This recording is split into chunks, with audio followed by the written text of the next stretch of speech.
The UNRWA chief says that Gaza's residents are on the verge of an abyss, calling on the UN Security Council to end the Israeli onslaught. The Israelis commit fresh massacres in Gaza, killing over 80 people in a single day, as the total death toll climbs to 1,440. And the Israeli Prime Minister vows to continue with the military offensive in Gaza, dismissing talk of a ceasefire.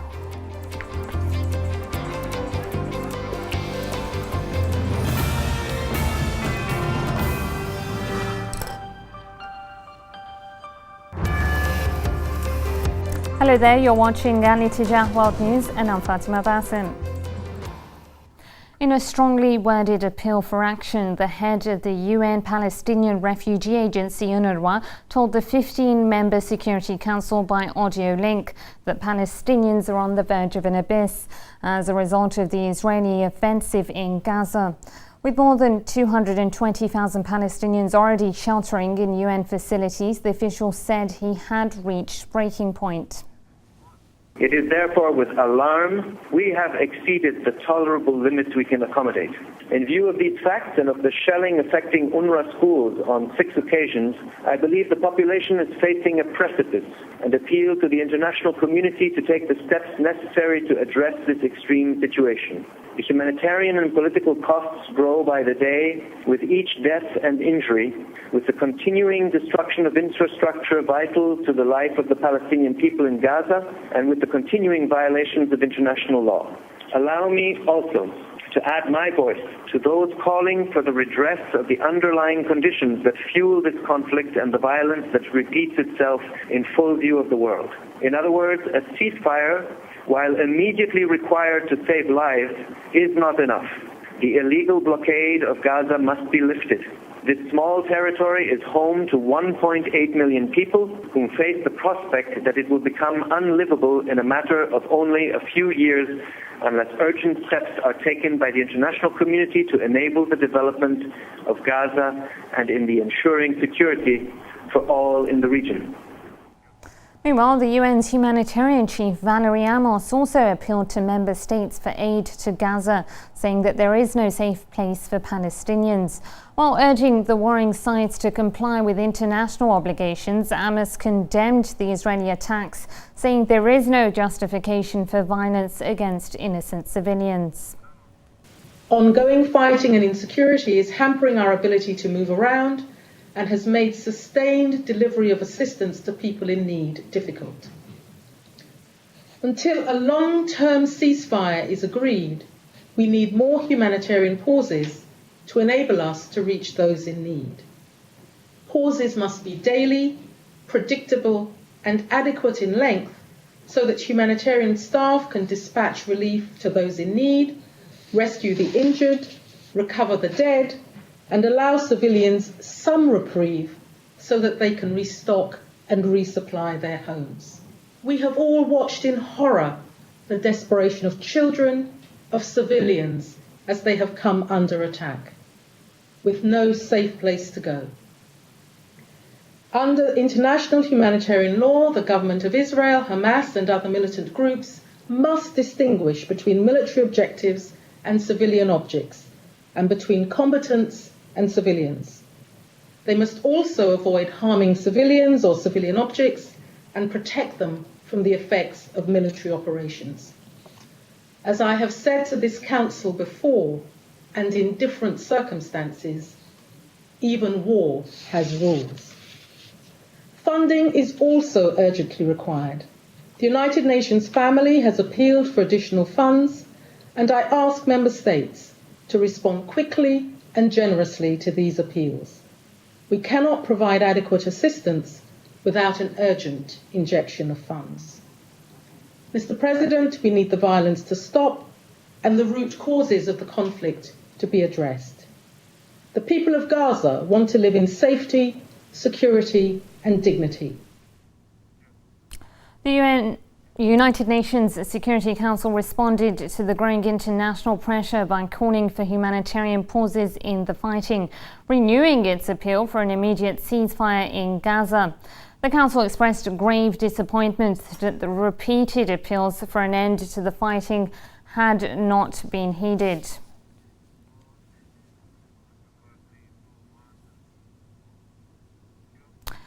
This is another UN school being used as a makeshift shelter in the Jabalia refugee camp was struck by Israeli warplanes, wounding at least 15 people.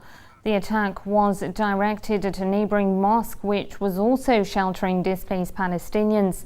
This latest attack comes a day after Israeli forces shelled a girls' school, doubling as a refuge camp for more than 3,000 people, killing at least 15, including 4 children. The incident drew strong condemnation from the UN Refugee Agency chief, who said that the mass deaths are a cause for Tel Aviv to be investigated. Lying beside their parents and sleep in classrooms in a place that they should have been protected in and were not is intolerable and unacceptable. This is now the time for political action. It's the time for accountability. Even the White House has been forced to denounce the recent Israeli shelling of a UN facility in Gaza. Washington said that Tel Aviv and its military are not doing enough to protect innocent Palestinian civilians. Israel clearly, based on published reports about the significant, tragic loss of life experienced by innocent Palestinian civilians, is that the Israeli military can and should do more to protect the lives of those innocent civilians. So there is a difference in approach between what Hamas is perpetrating on the Israeli people and what Israel is doing to defend their country. But the shelling of a UN facility that is housing innocent civilians who are fleeing violence is totally unacceptable and totally indefensible. And it is clear that we need our allies in Israel to do more to live up to the high standards that they have set for themselves. Well, those UN schools were supposed to be some of the few safe locations in the besieged enclave. But many Palestinians displaced by the indiscriminate Israeli shelling are now living in a state of fear. It's not recess yet, but these children are playing in one of Gaza's few UN-run schools. The classrooms have become bedrooms and the courtyard a playground for refugees who are in desperate need of a break from fear and death. The fear is unimaginable. We are living very sad conditions. We are too afraid of going to the toilet, eat, drink from fear. At this point, I would rather be buried alive than wait for the Israeli airstrikes. We are dying of fear. I want to go and die in my own home rather than die in a UN school because there is no safety here. None whatsoever. There's no safe place in Gaza.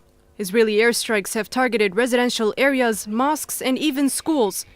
After Israeli attacks repeatedly massacred civilian Palestinians who had taken shelter in UN schools across the Gaza Strip, many refugees are living in a constant state of fear. It's summertime, which means that these children know they are not supposed to be in school. They also know that somewhere above their shelter, Israeli warplanes are pinpointing their targets, and they could be next. A total of 80 people were killed and dozens more were injured in Gaza during the course of the last 24 hours. Homes were razed to the ground as the aerial bombardment and shelling unleashed by the Zionist occupation forces continued against mainly residential areas in cities of Khan Yunis, Rafah and Gaza City. 8 people were killed, including 3 children, in Israeli airstrikes on a civilian house in central Gaza. The total death toll since the start of the Israeli attack 24 days ago has now reached 1,444, leaving more than 8,265 others injured. And staying with that violence in Gaza, where a video has been released showing an explosion ripping through civilians and ambulances as they rush to the scene of Wednesday's blast near the Shuja'iyya market in Gaza.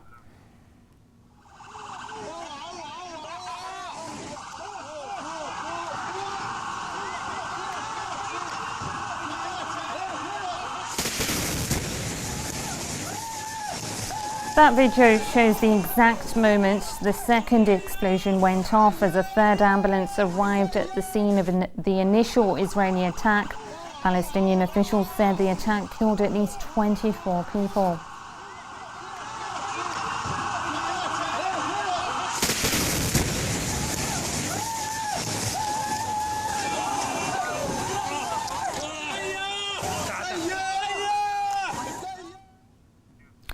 Recently released aerial and satellite images revealed the extent of the destruction the Israelis have inflicted since the beginning of their offensive. These are recently taken satellite images showing civilian neighborhoods and areas in the Gaza Strip before and after Israeli warplanes swooped in and dropped their bombs. One picture showed the Shujai, a neighborhood where over 100 people were massacred in Israeli shelling.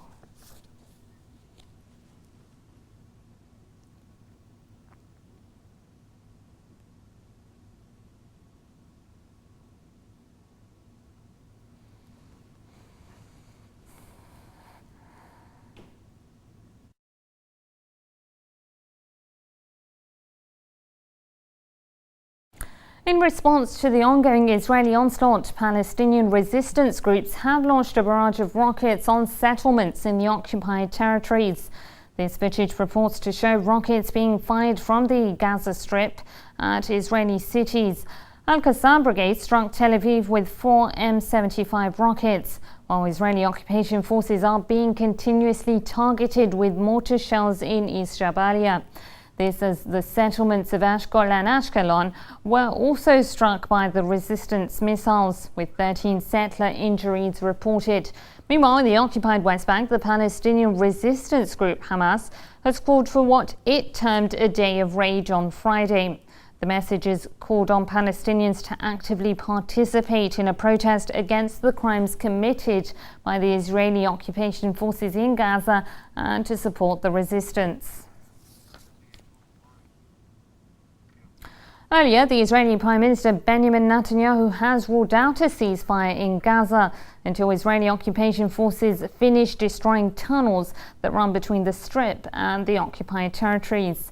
The resistance has used the tunnels to defend themselves against the brutal Israeli onslaught, while people living in Gaza have been using the underground channels as vital supply routes during the 6-year-long Israeli blockade of the Strip. So far, we neutralized scores of terror tunnels, and we are determined to complete this mission with or without a ceasefire. Therefore, I won't agree to any proposal that will not enable the Israeli military to finish this important task for the sake of Israel's security. Well, a Zionist soldier serving as a sniper posted a picture on his Instagram account with a comment saying that he had sniped and killed 13 Palestinian children in one day. The post by David Ovadia includes this photograph of himself holding a .50 caliber sniper rifle as he boasts of the murders he committed and warns all Muslims using vulgar language that they are next.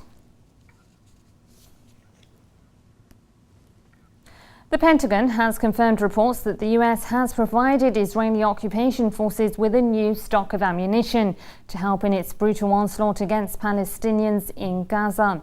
The move comes despite claims by Washington that it was working to end weeks of bloodshed in the besieged Strip.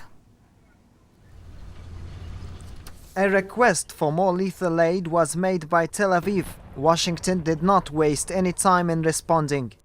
US defense officials have confirmed that Israeli occupation forces will be resupplied with a range of weaponry already located in the occupied territories. The Israelis will now be allowed access to the stockpile, which includes 40mm grenade launchers and 120mm mortar rounds. The weapons are part of a wider military program administered by the US. The so-called War Reserves Stocks Allies scheme is estimated to be worth $1 billion. The Pentagon has defended the controversial move, which was made without the White House's approval. The United States is committed to the security of Israel, and it is vital to US national interests to assist Israel to develop and maintain a strong and ready self-defense capability. This defense sale is consistent with those objectives. But it doesn't end there. Congress is now debating extra funding for the Zionist regime, which would be used to cover specific military needs. The US support comes at a time when the Israeli military continues to wage a vicious assault on the besieged Gaza Strip. Just as the Pentagon was breaking the news, the US State Department was lamenting the Israeli carnage in Gaza, a contradiction which further highlights Washington's biased and double-standard policies. Let's speak to Fadi Skeg. He is a community activist in Gaza.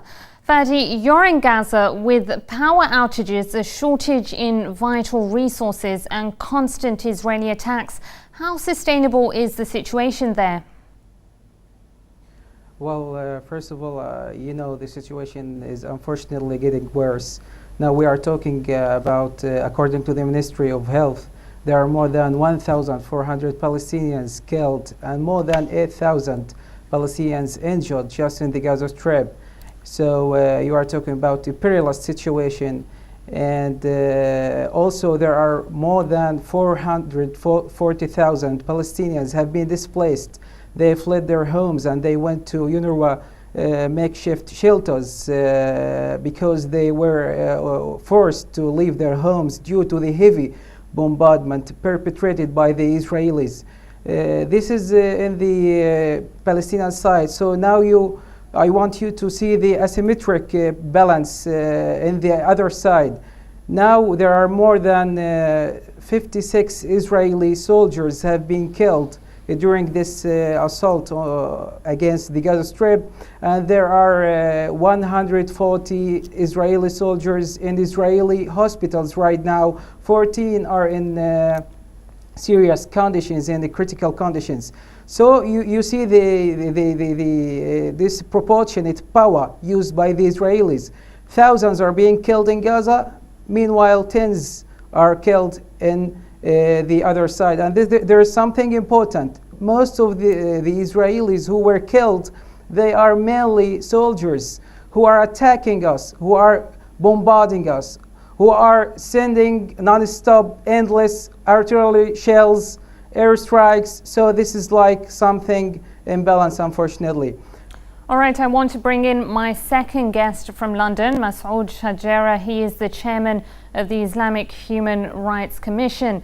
Masoud, the Israelis are targeting schools, hospitals, water installations, as we just heard there. Is all of this part of a wider strategy aimed at putting pressure on the Palestinian resistance to give up the fight? Well, we have to recognize that these actions by Israeli Zionist state it's got nothing to do with peace, nothing to do with tranquility, nothing to do with security.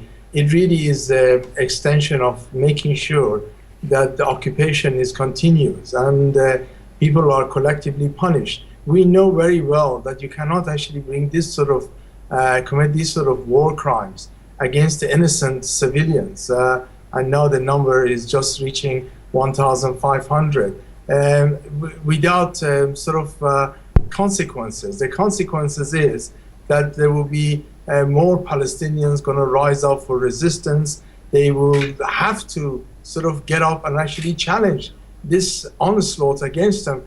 International community is not doing anything. And the reality is that the conflict and the psychology of conflict is going to be strengthened. So really, if anything, these activities of Zionist Israeli state, it actually ensures that there will be further and further escalation in the future. So why is the Zionist state is doing it? Because Zionism, which is a very racist and apartheid ideology, needs to have conflict to continue its occupation on other people's land. And that is what is motivation behind this. Excuse of the rockets or the tunnels are just excuse. We know the Zionist state was involved in this sort of activity even long before resistance was organized in Palestine. So really, these are all empty excuses. The reality is that they are doing it They know they could do it and get away with it because states like United States of America and the rest of Europeans are going to protect them on the international arena, and the UN is incompetent to do anything. And this is the reality. All right, I want to go back to Fadi. Fadi, the UN was warning of a famine even before this latest crisis. How bad is it going to get in Gaza by the time the latest Israeli assault is over?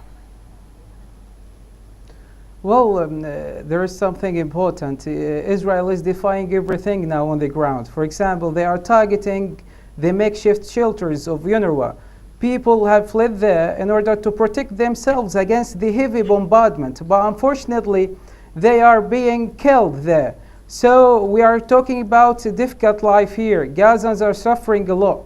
I myself was shocked yesterday when my sister called me and she told me my house was hit. I laughed. I didn't know that she was a terrorist. She was one of the Israeli bank of targets. My sister is safe. She is a free-floating Palestinian. She is not aligned to any political faction. She's neither Hamas nor Fatah, nor she's just a normal citizen who wants to live in peace and harmony. But unfortunately, the Israelis target everything here. This is a really bad situation here. We are coping with a very perilous situation, sadly. Yes, Masoud, you mentioned there that the Zionists can get away with anything. Now, the Palestinian resistance counteroffensive has been unprecedented. Could that force the Israelis to reconsider the status quo and reconsider their strategy in Gaza? Well, if indeed the Israelis were actually interested in creating a future of peace and harmony, they should indeed not just, they should really think twice, because the reality is that the Palestinians haven't got any other option except resistance, are resisting, and you cannot, by any stretch of imagination, destroy the resistance, because there is nothing else left for the Palestinians in Gaza and elsewhere to do except resist, because they do resist or they don't resist, they're going to be massacred. So they actually have to stand up. So in one level, Israel is going to be defeated, because the Israeli sort of policy is to destroy resistance. And if anything, by these actions, they are strengthening resistance. Every year, every 3 years that they actually take this sort of action, they do notice that resistance is strengthened, more people are joining it, and what is happening in Gaza is actually a repeat of the same thing.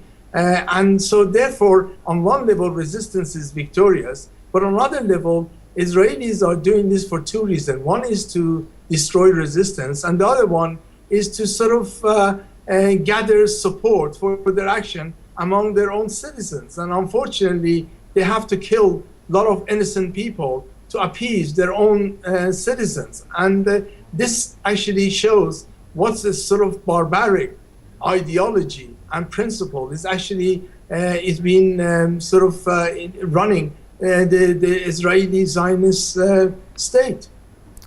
Yes, and today we did hear the condemnation from the White House over the Israeli attack on UN schools. But Masoud, could we say that there really is discrepancies between the US and Israeli approach towards what's going on in Gaza, given that we just heard that the Pentagon is resupplying the Israeli war machine? Well, it's resupplying it even when it doesn't need resupplying. I mean, as you know, there is a base in the United States, which is Israeli sort of a base, and there is $1 billion sort of ammunition and equipment in the cases needed. All they're doing is actually they topping that up, and the reality is, as you know, this what United States is doing is only doing the minimum that they could do, and this is the reality. After all the bloodshed, after all the evidence that Israelis are targeting innocent civilians, killing children, hitting people in the UN areas and under protection of UN, schools, hospitals, everything goes, all they could do is sort of, give this sort of lip service. This is disgraceful. The reality is that if anyone could stop this, is the United States. And the United States, without its help, which is around between $8.5 to $10 billion military aid every day, plus other aids that it gives to Zionist Israeli state, if they cut that or even threaten to cut that, we will see a different picture. And unfortunately, there is no willing by United States, and United States has made a commitment that will protect Israel no matter what, and no matter what sort of crime they commit, and is actually doing so. Unfortunately, I'm going to have to leave it there with both our guests. And Fadi Skek, he is a community activist joining us from Gaza, and Masoud Sharjadi, he is the chairman of the Islamic Human Rights Commission from London. You're watching Al Ittijah World News, still to come. International investigators finally reached the MH17 crash site in eastern Ukraine.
Welcome back to Al Ittijah World News. Here's a reminder of our top stories. And I reiterate my condemnation of this attack in the strongest terms. The UNRWA chief says that Gaza's residents are on the verge of an abyss, calling on the UN Security Council to end the Israeli onslaught.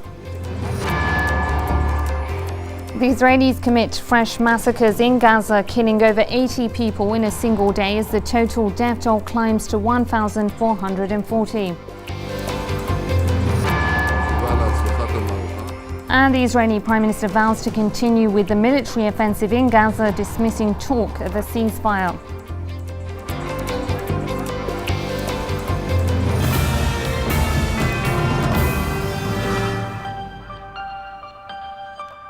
Well, militants belonging to the so-called Islamic State have come up against resistance from a number of communities across Syria. Clashes between Kurdish fighters and the IS in Syria's Aleppo province have left at least 50 people dead as fighting raged on across the country. There's a battle for survival in Syria. For many, it's a question of kill or be killed. That's why the Kurds in northern Syria have picked up arms against extremist militants fighting against President Bashar Assad's government. The Kurdish People's Protection Units have taught the armed opposition quite a valuable lesson: not to mess with the Kurds. Fierce clashes in Ain al-Arab and the rest of northern province of Aleppo killed at least 35 militants from the so-called Islamic State and injured dozens of others. 14 members of the YPG were also killed in the confrontations, which broke out after the Kurds seized several IS positions on the hills surrounding the city. Ain al-Arab is Syria's third Kurdish city, which the militants had their eyes on to annex it to the alleged Islamic Caliphate. On a separate front, IS militants engaged in fighting with the Shaitat tribe in the eastern province of Deir az-Zor. 5 extremists, including a Belgian, were slain in the skirmishes. members of the Sunni tribe tweeted about an uprising against the extremists, signaling that Syria will not be handed over to the Islamic State on a silver platter. Part of a Kurdish oil cargo has been offloaded from one tanker into another in the South China Sea. However, the identity of the buyer as well as the two tankers' destination remains a mystery. The semi-autonomous Kurdistan region is trying to sell oil without Baghdad's consent, a move that the Iraqi central government condemns as illegal. Heavy shelling has resumed in Libya's capital Tripoli. Rival militia brigades have been battling for control of the city's main airport for over a week in what marks some of the worst clashes since the 2011 war which ousted Muammar Gaddafi. Libya is slipping further into chaos. Around 200 people have been killed since clashes erupted 2 weeks ago in the capital Tripoli and the eastern city of Benghazi. Thuds of artillery and anti-aircraft cannons echoed across Tripoli from early Thursday morning, a day after a temporary ceasefire agreed to by rival factions to allow firefighters to put out a huge blaze at a fuel depot hit by a rocket.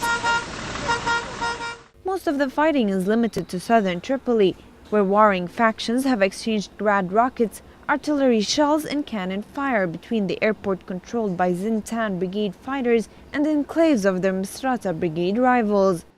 In the eastern city of Benghazi, an alliance of Islamist militants and former rebels have also overrun a special forces base in the city, forcing the army into a retreat, according to local residents. The Ansar al-Sharia group was quoted as saying that it had seized control of Benghazi late on Wednesday, declaring the city an Islamic emirate. This is while former Army General Khalifa Haftar categorically denied the claim. The worsening security situation is also highlighted by the moves of several world states, including France, the UK and Germany, to evacuate their nationals from the country. 3 years after the fall of Muammar Gaddafi, Libya's fragile government and nascent army has been unable to impose authority on heavily armed brigades of former rebels who have become the North African country's power brokers.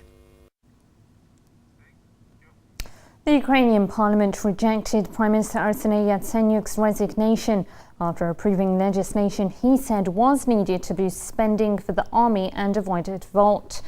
Ukrainian President Petro Poroshenko appealed to MPs at the session to back legislation needed to fund an army offensive against separatists in the east and shore up the energy sector.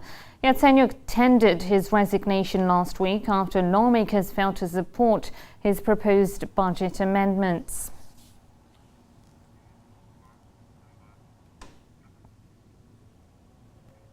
Meanwhile, international forensics investigators have arrived at the MH17 crash site in eastern Ukraine to begin their investigation. This after the government in Kiev finally announced a stop to its military assault in the eastern region. After a 2 weeks wait, the international forensic experts have arrived at the crash site of a Malaysian airline flight. And now their investigation will begin to uncover what or who exactly caused this tragic calamity. Australian and Dutch police teams arrived in a convoy of OSCE monitors after the government in Kiev finally agreed to halt its military offensive against the separatists. On demand of the UN Secretary General, we declared a day of OSCE, or so-called Day of Silence, in Donetsk region, at the territory where the anti-terrorist operation is carried out. It was done with the aim to ensure full-scale work of international experts at the site where Boeing 777 was downed. The lull in hostilities gave the experts time to search the remaining wreckage of the plane in which 298 people died. However, explosions have been heard close to the area, as has been the case since the plane crashed on July 17. Russia's UN envoy Vitaly Churkin believes that there are reasons why the Kiev government is breaking its promises regarding a ceasefire, saying that they are moved by the intention to destroy evidence implicating their role in the Malaysian airliner catastrophe. Now that the truce is holding, giving the investigators time to gather evidence, but also handing the people in eastern Ukraine a much-needed respite from 4 months of a brutal assault by the government in Kiev, in which over 1,000 people have been killed. Let's speak to Alina Malievskaya. She is a Moscow-based journalist. Alina, while we are hearing a lot of accusations on Russia being behind the downing of MH17, has there been any evidence to back those claims? Ukraine and the West have not so far presented a mountain of evidence indicating that pro-Russian separatists shot down Malaysia Airlines Flight 17. All of the so-called evidence was based on social media sources, Twitter, and references on who made and who presumed what. So no evidence so far, and besides, Kiev authorities, as Vitaly Churkin, he expressed concerns that the Kiev authorities may have been seeking to destroy evidence which implicates their role in the crash of the Malaysian jet. Yes, and how much an effect do these latest sanctions on Russia have on their economy? This is not exactly a full frontal assault on the Russian economy, since the sanctions are just going around parts of the Russia's energy sector. The US and European Union, they will not be able to impose a tight block on the technologies they want to keep from the Russians. Besides, they will be able to find some replacement technology in the case they will on the international marketplace. Besides, the sanctions enacted thus far against Russia's energy sector have left untouched the natural gas industry and so-called conventional crude production that generate more than half the national budget. Another point is, for example, Rosneft and the other Russian energy producers are not going to lose much sleep over, because though the EU said that they will deny export licenses, for example, Rosneft has just made another licenses and leases from a Norway company, Seadrill, on July 29, and it means that basically, the Rosneft contracts, which they are going to base on this deal, they were signed before the sanctions take effect. And this is one of the examples showing how the latest round of international sanctions may have only minimal impact on Russia's oil industry, at least in the short term. Yes, and we do know that the West is accusing the Russian rebels in eastern Ukraine of being behind the downing of MH17. Let's say that they do manage to pin the rebels with their evidence. What repercussions are we looking at here concerning the crisis in Ukraine? So far, it is indeed very likely that they will put some effort to pin the pro-Russian separatists as rebels, to make legal grounds and criminalize their actions.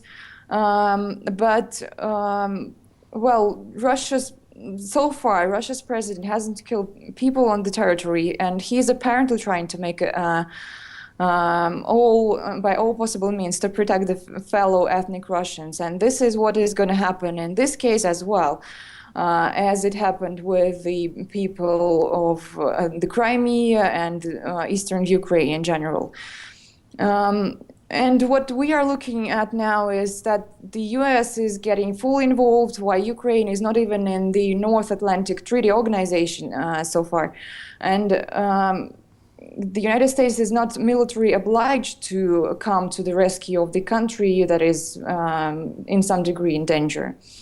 Yes, but Russia seems to have taken a different approach from what it did in Crimea. Why is that? And do you think that this latest assault on eastern Ukraine will prompt it to be more assertive? They are probably working towards a new deal with the Ukrainian government that will be respected by all parts. And the Ukrainian government should also, it needs also to continue to show that it is seeking to include and represent Ukrainians and all part of Ukraine in all major parts of the country and society. And the solution here probably be to allow international monitors and mediators to help verify the protection of various populations within Ukraine. And this plan, by the way, was discussed with the German Chancellor Angela Merkel earlier. All right, Alina Malinovskaya, Moscow-based journalist, thank you for sharing your thoughts on this.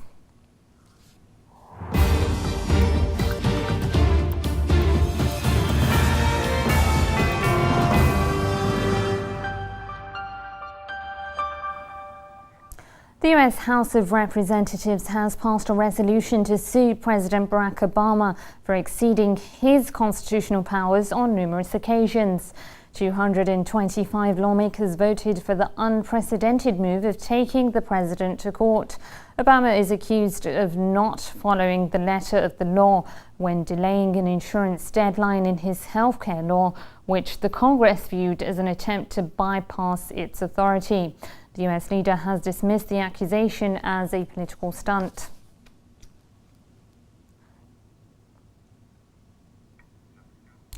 Argentina has defaulted on its debt for the second time in 13 years after the breakdown of last-ditch talks with US hedge funds. The so-called vulture fund investors were demanding that Argentina pay $1.3 billion on bonds they hold. However, Buenos Aires said it cannot afford to pay out, accusing American investors of using its debt problems to make large profits. The economic upheaval has caused a wave of protests among Argentines. A quarter of a century after Lebanon's devastating civil war ended, the country's filmmakers remain fixated with this dark period, seeing their movies as a form of catharsis helping to heal society's deep wounds. The local film industry's obsession with the civil war contrasts starkly with society's reluctance to confront the past. It's been a quarter of a century since the end of Lebanon's devastating civil war, and the scars from the conflict run deeper than the traces of shells on these Beirut buildings. Lebanon's filmmakers remain fixated on those dark days of destruction. Franco-Lebanese director Philippe Arektanji's latest film, Heritage, focuses on his childhood memories of the war, with stories that many Lebanese can relate to. If Lebanese cinema talks about the war from time to time, it's a form of catharsis. It's necessary to evoke the past, not to make the same mistakes twice. 15 years of war, 150,000 dead, and thousands missing. For some moviegoers, the memory is still too heavy. Lebanese films are beautiful. It's our language, our culture. But it's always the same: religion, politics, war. People are getting bored of these subjects. I'm not the only one who's had enough of the war theme. We must stop making films about war. That would help people get past the subject, because today, war is present in everyone's minds. Deadly clashes in recent years, inflamed by the war in neighboring Syria, are a reminder that the threat of renewed sectarian conflict is never far away. Last year, a film came out while fighting was going on in Tripoli and Sidon, and while there were explosions in the southern suburbs. The timing was not well chosen. People are living with conflict every day, so they don't want to hear about past wars. Lebanese students today are not taught about the war in school because the subject is deemed by some to be too sensitive. That leaves the arts, especially filmmakers, the task of giving the subject some closure. Now to a rather peculiar story where an unpaid rat catcher in Peshawar is committed to doing his bit to rid the Pakistani city of its infestation of disease-carrying rodents. Nasir is a man on a mission. Accompanied by his children, he takes the fight to his foe, on the streets of Peshawar in Pakistan's northwest. In a country where infectious disease is all too common, Nasir has one target: the rat. My aim is that children and the elderly don't catch the plague or rabies. It costs a lot to treat one patient when a rat bites someone. They're very dangerous diseases. In Peshawar, rats have become more than just a pest. This man is rebuilding his house in order to make it rat-proof after tragedy struck his family. They came to our room and climbed on the bed. They killed my 1.5-year-old nephew. Rats climbed on his bed and bit him. We took him to the doctor, but it was serious, and he died after an hour.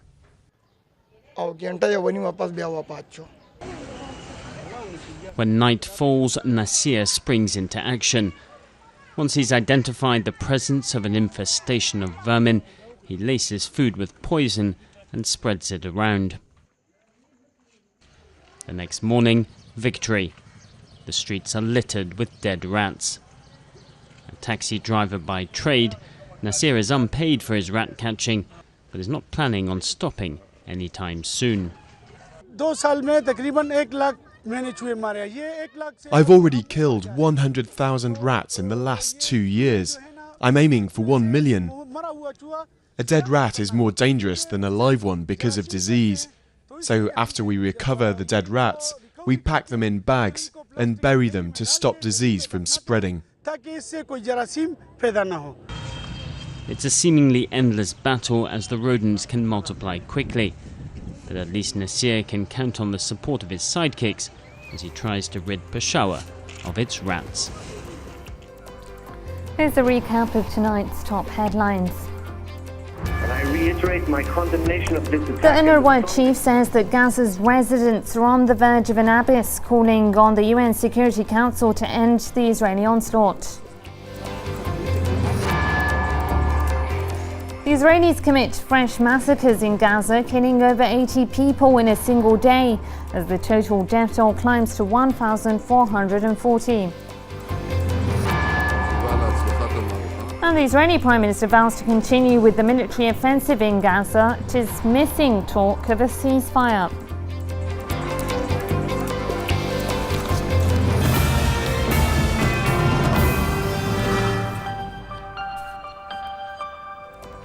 Well, that's all from me and the AEE TV news team. Thank you for watching and good night.